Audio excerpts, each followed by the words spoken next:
Magandang araw po sa inyong lahat mga kababayan at welcome back dito po sa PNR at ito nga mga karibyo natin na pamasko ni BBM. Nako, ano kaya ito mga kababayan? Wala kasing project. Nako, hanggang ngayon wala pa rin nakukulong.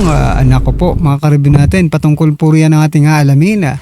At bibigyan ng reaksyon ngayong araw na ito, pero bago po sana ang lahat mga kababayan, sa mga di pa po nakapag-subscribe sa ating munting channel ay pa-subscribe naman po at palike na rin po ng video ito. Maraming salamat at eto na nga, simulan na po natin to.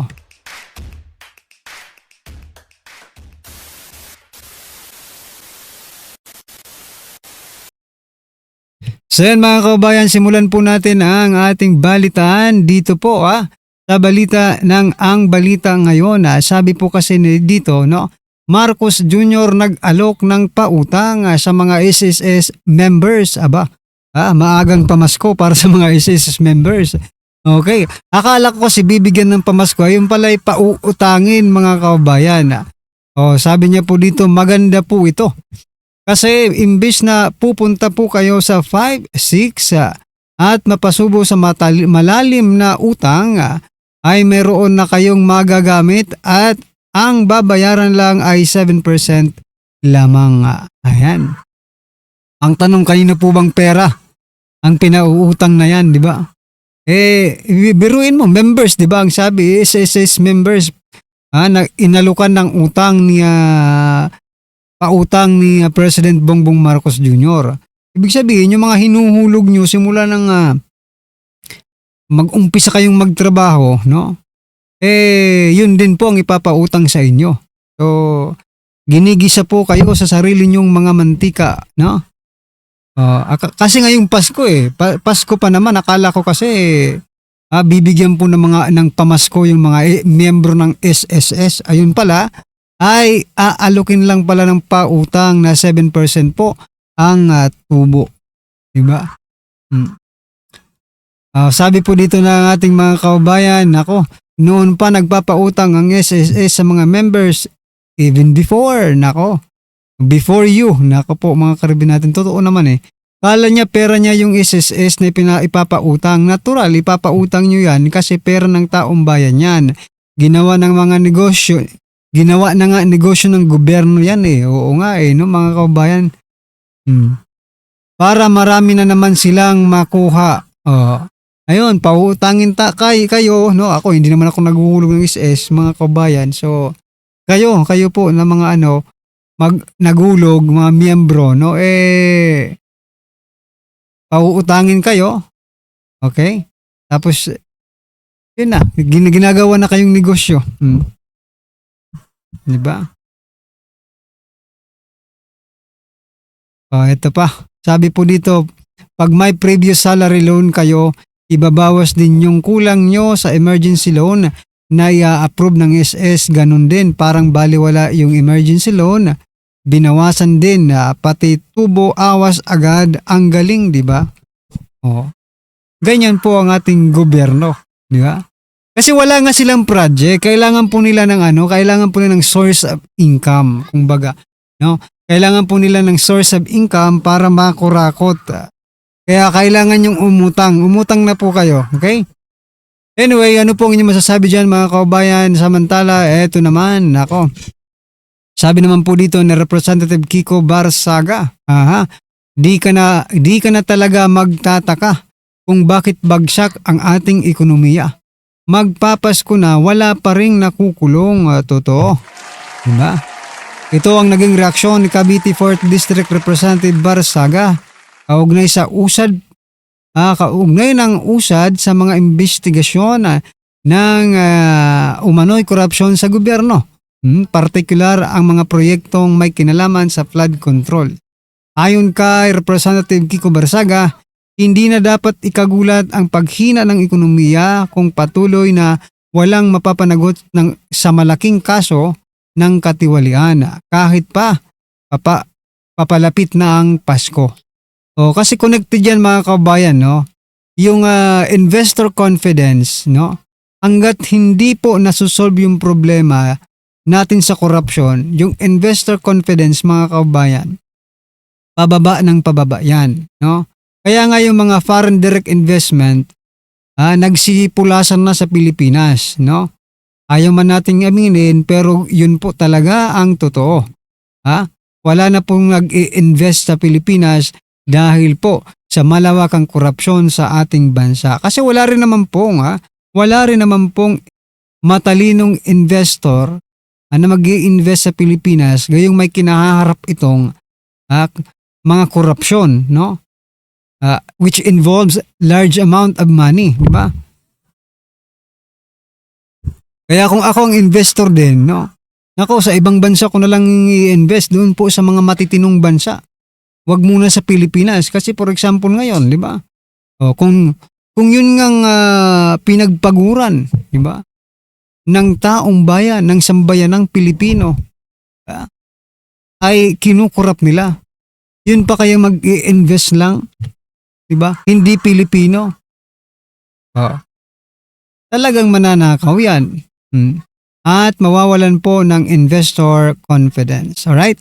Ano po ang inyong masasabi dyan? I-comment nyo na lang mga kababayan. At eto pa, Kiko Barsaga pa rin, mas malala pa ang nakawan sa 2026 budget kaysa sa 2025 budget. Wala na talagang pag-asa ang Pilipinas. Nako mga kababayan, no? Yan pong naging reaksyon ni Barsaga kaugnay sa sinusulong na 2026 national budget. Iginiit niyang mas grabe umano ang nakawan ngayon kumpara sa 2025 budget. Matatanda ang ilang personalidad na ang naglarawan sa 2025 budget bilang pinaka-controversial at pinakakurap na sa kasaysayan ng bansa. Ngunit ayon kay Barsaga, nalampasan pa umano nito ang panukalang 2026 budget. Nako, syempre babawi sila no? Hindi na po sila nakapurma sa 2025 budget kasi nga nagkabukuhan na. So, babawi na naman po sila dito po sa 2026 budget. Napakarami nga ng mga insertion Kahit ngayon mga ayuda, grabe po ang nilobo sa 2026 budget. Hindi naman po lahat nakakakuha ng ayuda. Pero grabe po yung itinubo ng kanilang budget sa ayuda. Lalo na yung AX, di ba? Yung AX, okay? Napakalaki po ng kanilang dagdag budget. Sana lang po ay magamit ng taong bayan yan, no? Mapunta sa taong bayan yung mga budget na yan na para sa taong bayan. Kaso, bago pa po mapunta yan sa taong bayan, sa bulsa ng taong bayan ay mapupunta muna sa mga bulsa ng mga politiko. Di ba? Kaya, for example lang, yung 1,000 na ayuda, okay, 1,000 po yung ayuda sa budget, okay? Pag napunta sa taong bayan, baka sardinas na lang yan. Diba? Isang lata ng sardinas. Ganun po talaga ang kalakaran, no? Sana ay maputol na yan mga kaubayan. Ano pong inyong masasabi dyan mga karibin natin? I-comment nyo na lang at eto. Pasadahan din po natin itong si Jesus, Attorney Jesus Palces, no? Sabi niya po dito mga kaubayan, kapag hindi ka, ang tinutukoy niya po ay si Attorney Rowena Guanzon. Matindi ang bangayan ng dalawang ito. Kapag hindi ka nagbigay ng available dates mo sa January at hindi ka sumipot for the debate, ibig sabihin duwag ka. You can choose and set one topic. I will choose and set one topic. Why Sara Duterte is not president material. Yun po ang kanyang topic.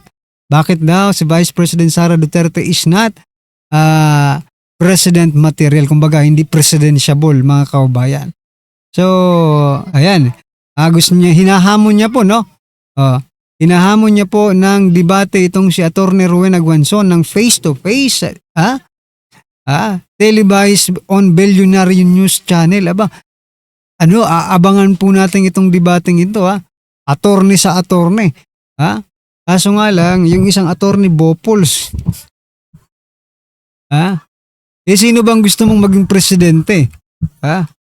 Bahala kayo kung sino ang gusto nyo maging presidente. Basta kami, mga karabin natin, tayo, no? Ay Sara Duterte po tayo. Okay? Alright, ano po ang inyong masasabi dyan mga kaubayan? I-comment nyo na lang. Sana nga matuloy itong kanilang debate at nang masampulan naman itong si Jesus sa Palses. Ayan. So ito mga kaubayan, pasadahan po natin ang video ito. Nako, flood control scandal mga kaubayan, no? Ito, pakinggan na lang po natin. Napakarami na po palang mga personalidad ang kanilang kinasuhan. Pero ang tanong, bakit hanggang ngayon wala pa rin nakukulong? No, ito, pakinggan po natin at bigyan natin ng reaksyon. Right now, 87 na tao na ang nagrekomenda ang ICI at ang DPWH ng kasamang DOJ ng mga charges of plunder, malversation, anti-graft, bribery, and others. 87 individuals. Kasama dyan si former Speaker Romualdez, si former Congressman Zaldico, si Diskaya, former Secretary Manny Bonoan, senators, congressmen, USECs, a COA commissioner, etc. Congressmen. 87 na yan. Lahat yan nasa ombudsman na. Through referrals, filings by the ICI and DPWH. So ang problema lang nito mga kaubayan kasi nasa ombudsman na. Alam naman po natin si Boying Rimulya, no?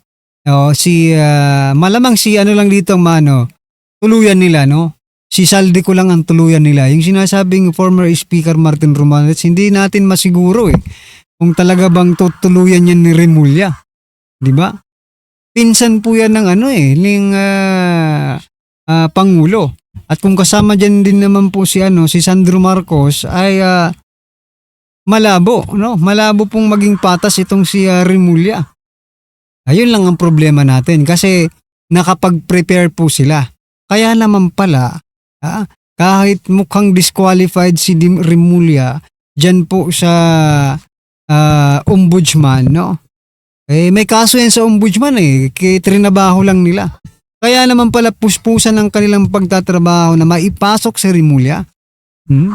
Diyan po sa ombudsman kasi alam po nila na darating ang panahon na ganito ang mangyayari. Diba? Ganito po ang mangyayari na sila mismo ang kakasuhan, irereklamo dyan sa ombudsman. Nako, ngayon, kung tauhan din nila yung ombudsman, diba?